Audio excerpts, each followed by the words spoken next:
Good evening, and welcome to another edition of Kanemian Universe News. Tonight, we turn our attention to the very foundations of our society's prosperity.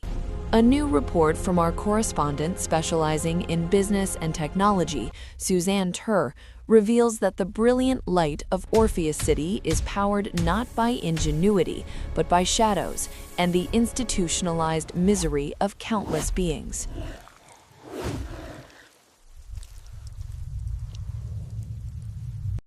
The trade in supernatural materials, from fiendish byproducts to the flesh of living giants, is now a systemic operation of corporate torment.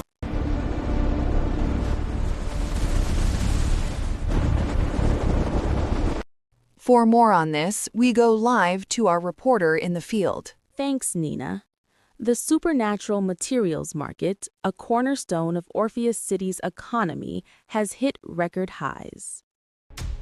But the report reveals a grim truth, that the trade has evolved from small artisanal desperation into a corporatized assembly line of anguish, with megacorporations industrializing suffering to produce precious energy.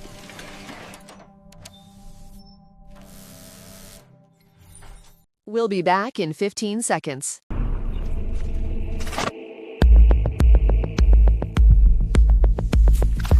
News from a world that shouldn't exist, but does.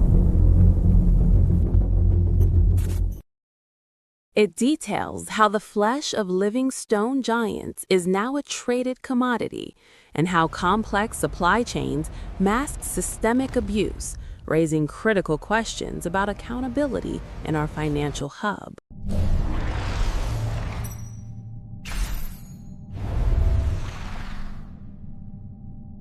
Metaphysical colonialism, a profound term. What are the existential risks of this trade beyond the political? The risks are immense, Nina. Mining in extra-dimensional realms like Inferno and Tikkun threatens entire ecosystems and even the fabric of reality itself. Back to you, Nina. A chilling event. Thank you, Suzanne, for this report. Read the full story on Kanemian Universe News.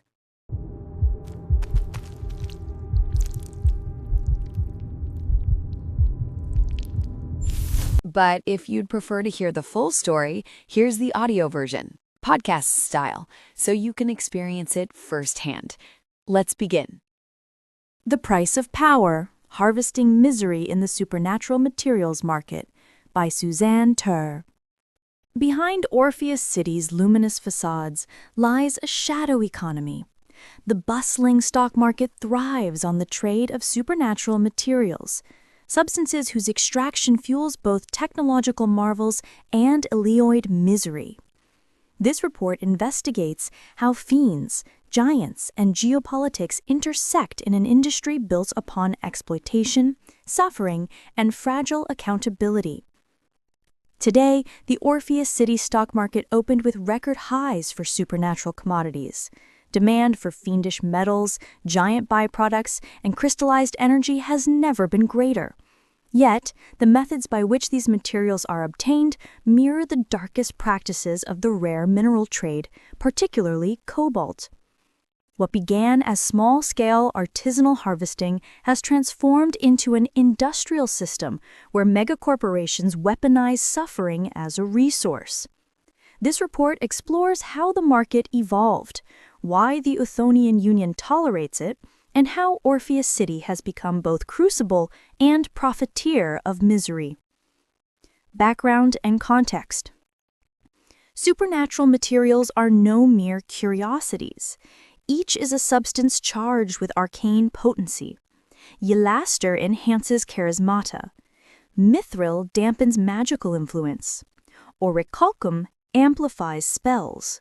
These commodities are vital for thaumaturgical engines, mageware, and extra-dimensional exploration. Their value, however, is tied to the extraction of orgone, energy radiated by negative emotion and despair. The ethical dilemma is fundamental. Progress depends upon misery. Where rare minerals cost sweat and soil, supernatural metals demand blood, spirit, and suffering. Orpheus City, the Euthonian Union's financial hub, institutionalizes this paradox by openly trading such products in its stock market, while its rulers, the Eupraxus and the Perfecti, ensure complicity remains systemic. From artisanal desperation to industrialized misery. In the market's infancy, low-level mages and impoverished communities engaged in hazardous, disorganized collection of orgone and fiendish secretions. The risks paralleled artisanal cobalt mining, child labor, debt bondage, and lethal environments. Witnesses recalled children entering fiend-haunted ruins, armed only with crude charms to harvest slime-like vril secretions for a day's bread.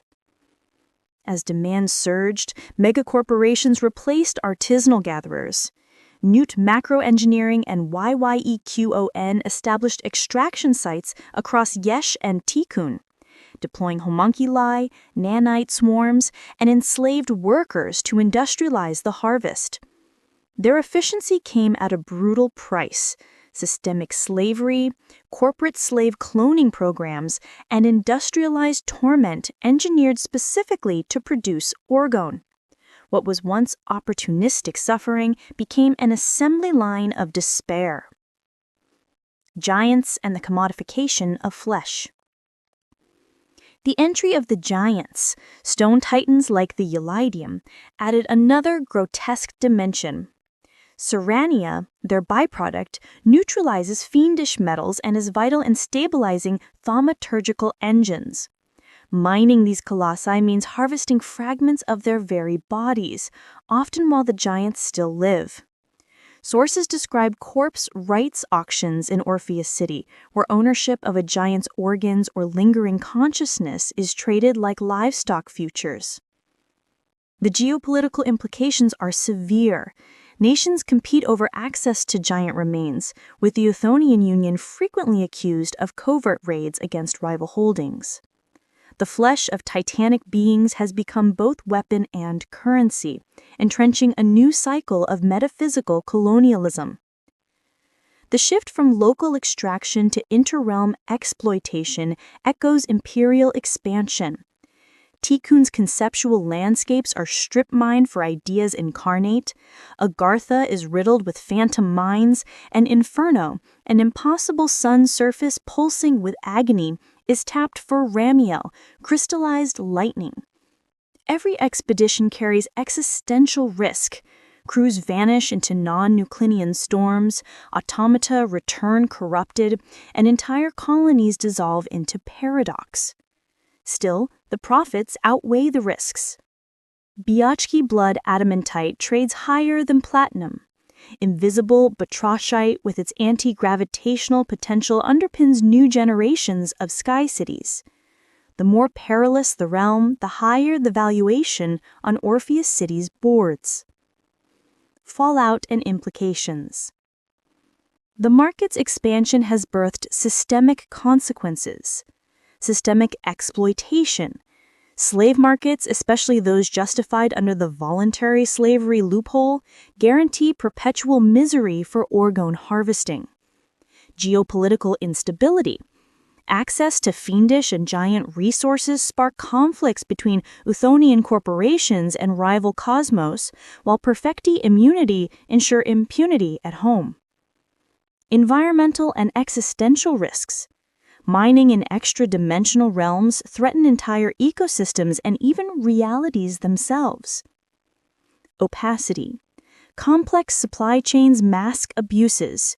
Claims of ignorance by corporations echo the deliberate blind spots of the cobalt industry. At best, corporations establish boutique ethical lines while leaving the bulk of their operations untouched. The path forward requires more than token gestures. Binding regulation. Voluntary frameworks have failed. Without enforceable standards, megacorporations will continue exploiting both Elioid and fiends. Supply chain transparency. blockchain-based tracking could expose abuses, but only if implemented beyond superficial box ticking. Redefining ethical trade. Ethicality must mean active social improvement, not minimal harm avoidance. Yet the Euthonian union structure resists reform. The Eupraxis benefits from monopoly, the Perfecti profit from impunity, and the stock market thrives on opacity. Only external pressure from rival nations, rogue mages, or awakening citizen movements may alter this calculus. Conclusion. Orpheus City shines brighter than ever, yet its brilliance is powered by shadows. The supernatural materials market exemplifies a dystopian paradox, dazzling innovation fueled by institutionalized suffering.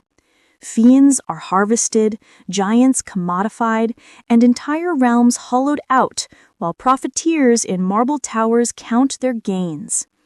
The parallels to the cobalt industry are chilling, and the lessons are clear. Unless accountability is enforced and suffering decoupled from production, Orpheus City's wealth will remain inseparable from the misery of countless beings across worlds. The true price of power is written not in gold or stock tickers, but in agony harvested and futures destroyed.